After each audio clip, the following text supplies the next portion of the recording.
I decided to make this video last night after Mr. Medicare got banned from YouTube and Twitter and Facebook, all one right after another. Um, so, but he got his YouTube account back. He's doing a stream tonight at 8 o'clock. So let me just jump right into this. We are in the dawn of a new age, the information age, and I believe it is already proven to have had a bigger impact on humanity than the Industrial Revolution, for it has not only changed commerce, industry, and the way we work, but also the way we communicate. It has shortened the distance between us geographically and educationally, and allowed us to achieve a higher level of discourse. But before I talk about the large tech monopolies, which have control over the content and the dissemination of this information, I must quickly touch on the current state of democracy. Both Hitler and Marx warned us of the inevitable result of unrestrained capitalism in a democratic society, that we would end up in just the place we are now, where a ruling elite of large corporations dictate the policies and legislation of the nation. A study showed that a bill which has the support of the population only has something like, I don't remember, a 20% chance of being made. If a bill has a 100% theoretically support of the population, right, it only has about a 20% or so chance of being passed into a law. And if it has the support of the lobby of a corporation or multiple corporations, then it has like a 50 or 60% chance of being passed into law, right? Above 50, like 60%.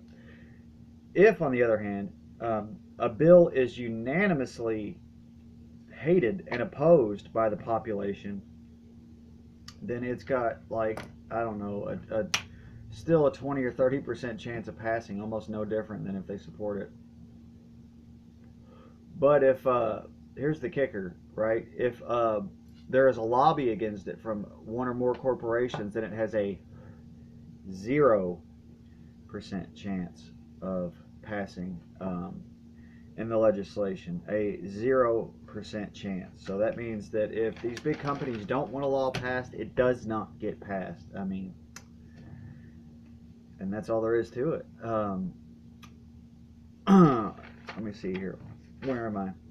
As disturbing as this fact is, what's even more disturbing is the fact that these giant corporations and their component CEOs and boards are not even at the top of the food chain. They still have less influence politically, and in some cases still must answer to the giant banking families. And we all know who these are. Okay, I have to say no more on this, I believe.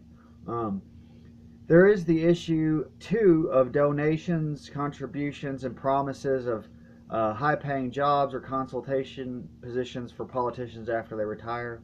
This also includes paying for lectures and speeches, which these politicians may or may not ever actually show up to. And these cushy consultation jobs where they don't actually do anything. These are basically just bribes and payoffs.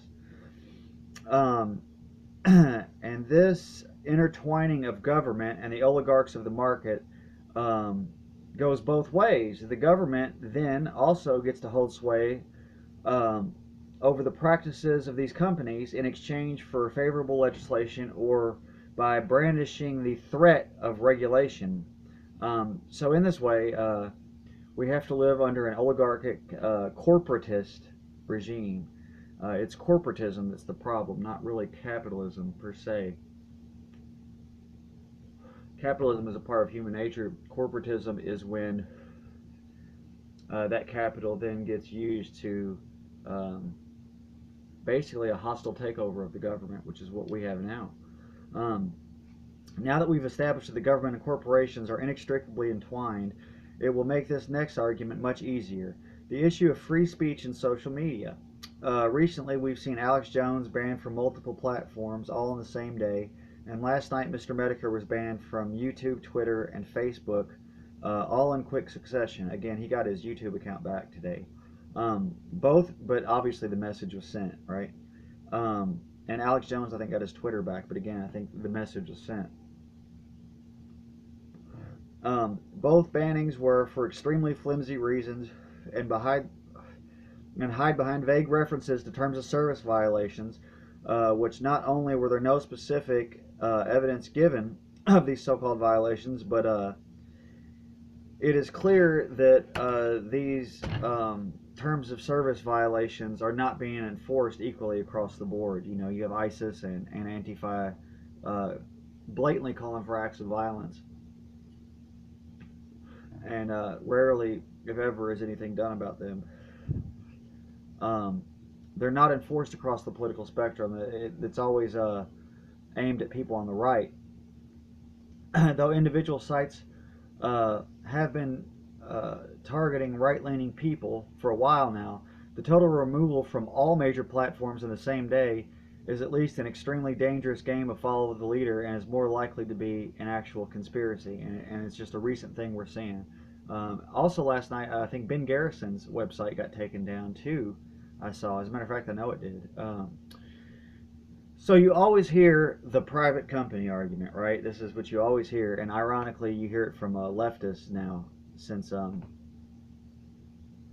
it's benefiting them, and that free speech only pertains to the government, not private companies. But even ignoring the fact that these corporations are effectively a wing of the government, it still isn't true that free speech only applies to government. People have a right to free speech in any public space, even if it's privately owned. Consider this case of the California Supreme Court, Pruneyard Shopping Center versus Robbins, I think 1980. This is an American constitutional in American constitutional law. This case is famous for its role in establishing two important rules. Number one, under the California Constitution, individuals may peacefully exercise their right to free speech in parts of private shopping centers regularly held open to the public, subject to reasonable regulations adopted by the shopping centers. And two, under the U.S. Constitution, states can provide their citizens with broader rights in their constitutions than under the federal Constitution. Rights under the federal Constitution, as long as they do not infringe on any federal constitutional rights. The footnote 2 of the decision quotes the relevant portions of the California Constitution, which states in Article 1, Paragraph 2, every person may freely speak, write, and publish his or her sentiments on all subjects, being responsible for the abuse of this right. A law may not restrain or abridge liberty or free speech. Now, that is extremely important, because it means that the states have the right to do this, and 39 other states besides California have similar similar constitutions, and I'll get to that a little bit later. So, as most of these companies are based in California, this would apply to them. I feel that this is one of the best arguments that we have here.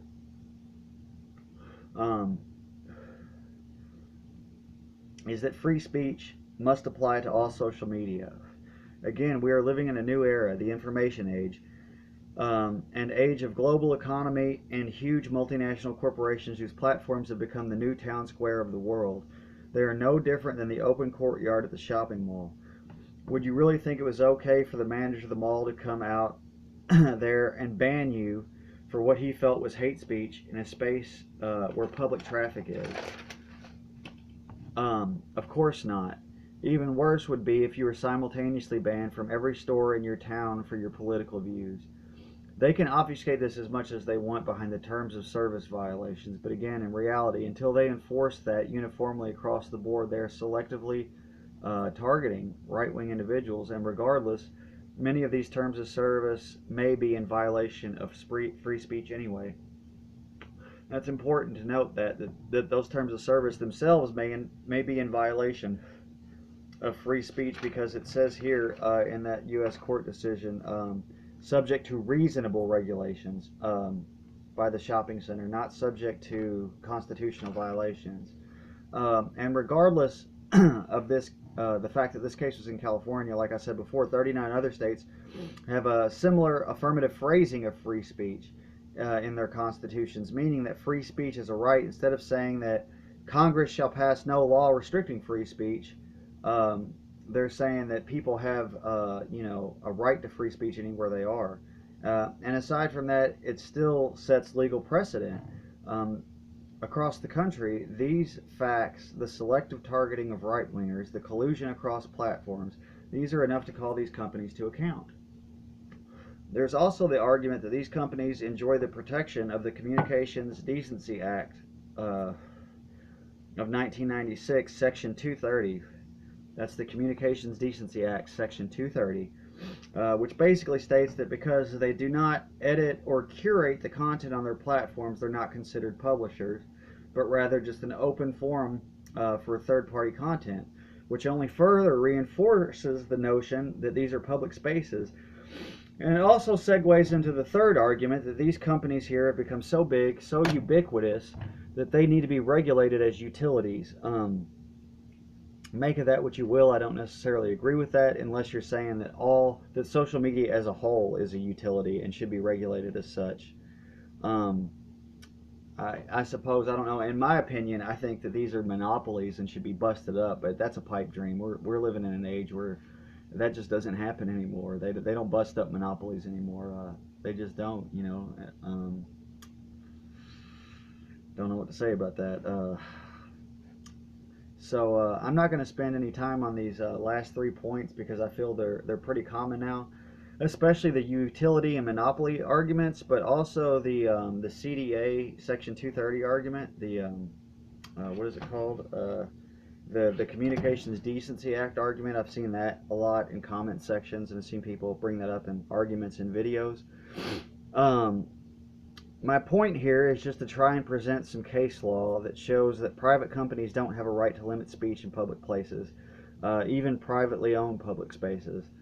What I'm trying to do here is contribute to the spreading of awareness about this. Again, this is one of those things where both parties vote in favor of these giant corporations, and as I said in my video, the problem with centrists, anytime you see the two parties agree on something, man, you know that that's likely where the corruption lies. I mean, just look at Israel.